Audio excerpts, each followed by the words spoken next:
Uh-oh, comic industry insider bros. I don't feel so good. Looks like retail sales are down yet again, a big slump for Marvel and DC Comics. Now, I've been reporting on this for several months. Sales are down across the board. Comic shops are floundering. Many retailers have been talking to me. They're nervous. They're scared. That's why DC's doing this all-in thing. All-in is not a good thing. When you're at a table and you're all in, you're at the end of the night. You got your last chips out there. You're like, you know what? I can't do this anymore. F it. I'm gonna push them all in and just hope for the best and hope this saves me. Otherwise, you get felted, right? And you go home broke. And that's where DC's at. Their event, Absolute Power, had some of the lowest pre-orders of any event in history. Mark Waid didn't move the needle. Maybe it might have been part of his online antics, just yelling at people, calling people alt-right. His stuff's really pissed people off. And not a good thing. But Marvel's event really hasn't fared much better anyway either. I mean, they just had this like blood hunt thing, which was just lackluster. Nobody cared about. The main brands are dying. If you look at Amazing Spider-Man, it's an unreadable mess. If you look at Batman by Chip Zdarsky, it's an unreadable mess. I mean, the only bright spot really out there in the comic industry are a couple, and it's Transformers by Daniel Warren Johnson. It's some indie stuff like Uncanny Valley, which really doesn't move the needle. I mean, I love those books, but you should probably check it out. You got Conan by Titan, which is, again, kind of niche-y. And you got Ultimate Spider-Man by Jonathan Hickman, which is just like crushing it. And that's about it.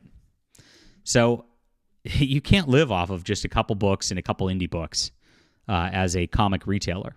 You're going to have major problems. So Denver's ABC7 reported a local comic retailers suffered slumps in sales the past year. This is from Avi Green at Bleeding Fool. Wonderful reporter. And so in April 2024, Comic Pro released Comics Retailer Survey, which found a retail drop in comic sales for 2023. And this is where we'll dive and do a deep dive of this, my friends, in just a moment. My name's John Delarose. If you're new to the channel, hit the like and subscribe button. I'm a comic creator myself outside the mainstream, and my numbers are way up. I have the Hidden Emperor graphic novel right now, which is a sequel to my 2022 Overmind. Both books are available on the campaign. You can grab either or both. They're standalone with this wonderful character, Ayla Rin. And we built a science fiction universe, which is just awesome. It's deep. It's got real heroism. It's a lot of fun. If you like old comics, you're really going to enjoy this. And we are tracking about 25% higher than we were on the last campaign. So our stock's up. People are reading these books and going, yes, this is fantastic science fiction. This is what I wanted out of Star Wars that Disney won't deliver to me. I compare it a lot to Valerian and Laureline, the old French comics, because those are fantastic. I love like the 60s and 50s stuff, even the 40s from EC Comics, the weird science stuff. We really do honor to the classics, and I think you'll enjoy this. So please check this out while you're hanging out here, and grab that in the description below.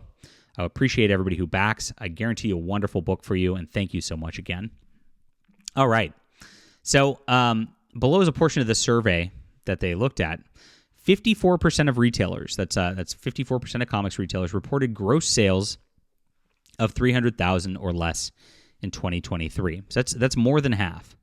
So if you're looking, and they don't even have a breakdown of this, like how much is new comics versus how much is their gross sales means their whole shop. That means Funko Pops, everything. So it could be a lot less than we look. But gross sales of $300,000 is not going to keep a shop in business very much. Let's just claim it is just the comics. You have to buy to get $300,000 in gross sales at least $150,000 of product to sell that. And there's stuff sitting on the shelves too, so they're probably more at like $200,000 of product. So right there, they're only at $100,000 for their shop. Well, gosh, if you pay a rent on your store, I'm in California, so your rent's going to be $10,000, $15,000 a month here. Let's just say it's $2,500 a month in a different place, right? You get $100,000, you go times 12. Now you're down to $70,000, and that's it. You got to pay your taxes. You got to have an employee maybe. These comic shops aren't making money. This is like a hobby in a store at this point. Disaster. There's 18% of retailers with gross sales over 1 million. I think you kind of need to be there in order to really be thriving and surviving. And this is after a lot of comic shops have closed, guys. So these are the ones that are left over after this point. The majority of comic stores, 69% of comic stores, reported lower gross sales in 2023 than 2022.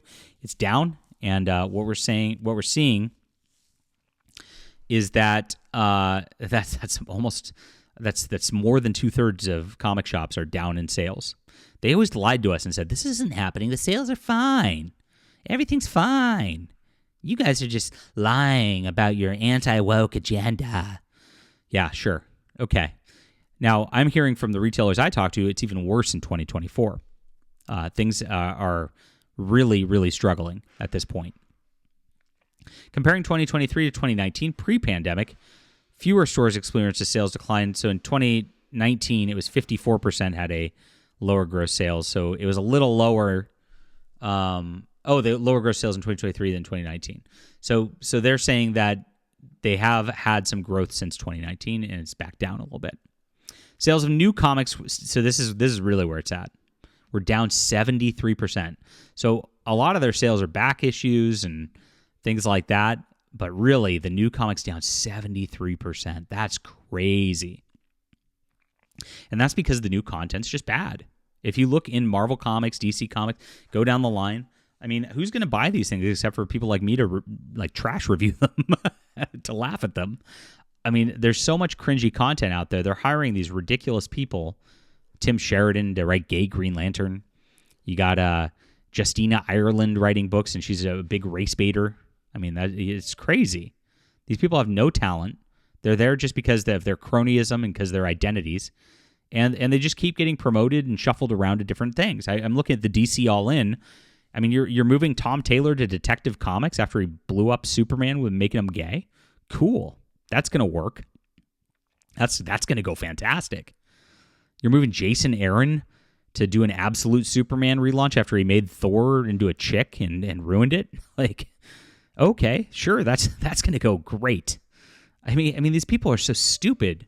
It's just unbelievable to me. Now, with sales down that far, and back issues and toys and things like that really keeping things going, that's a bad sign for these stores. Now, graphic novel sales are down as well. Graphic novels were made very, very big in the pandemic. 65% of comic shops are down on those as well. Not a good thing. Mile High Comics is one of the largest retail stores in the country.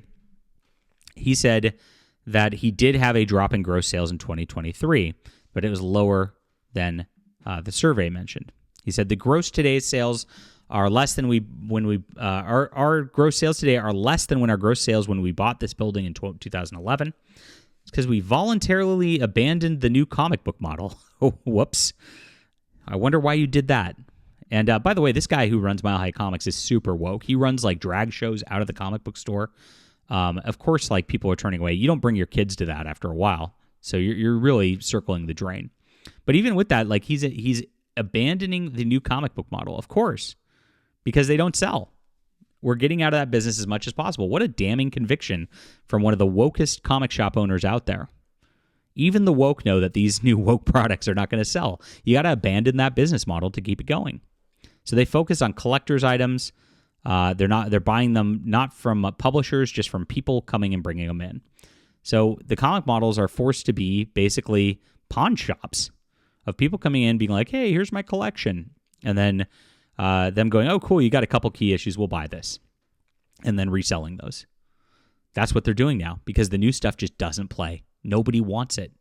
Nobody wants Heather Antos' new Star Trek that's coming out. It's a disaster.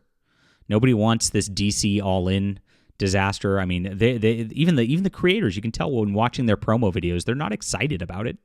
They're being given a company directive to do the exact same thing with the exact same people, and they're getting demoralized because the fans are just not buying it, and the ones that are saying it's trash, and they're just buying it based on habit because they collected these books for a long, long time.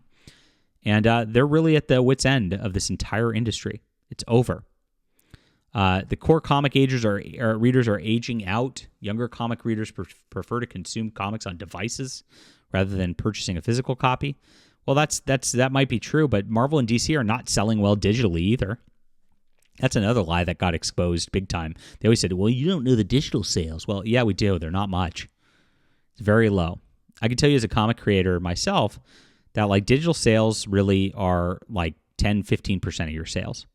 People really want to grab your books for the art and stuff. It is. It's different, by the way. I'm an author for ebooks. Like it's almost 90% ebook reading for novels. So comics are just not there. They do not like that much. Yes, Webtoon and the like are doing pretty well, but that's kind of a different thing. And it's definitely not paying these comic shops or Marvel and DC, the mainstream American comic industry. It's something completely different. So, yeah, it's dying. We were right all along. Are we going to get apologies from all these people who told us we were lying, who told us that, we're just having an agenda, and who attacked us personally, called us bigots, and tried to get us out of the industry because of this? I'm waiting for that apology any moment now, because we were right. This is a disaster, and they need to right the ship. Otherwise, this is all going to go away. All right, leave a comment down below with what you think about this. Hit the like and subscribe button. Make sure to check out my book, The Hidden Emperor, guys. You're going to love this. Stonks are up here, my friends. We'll be back soon.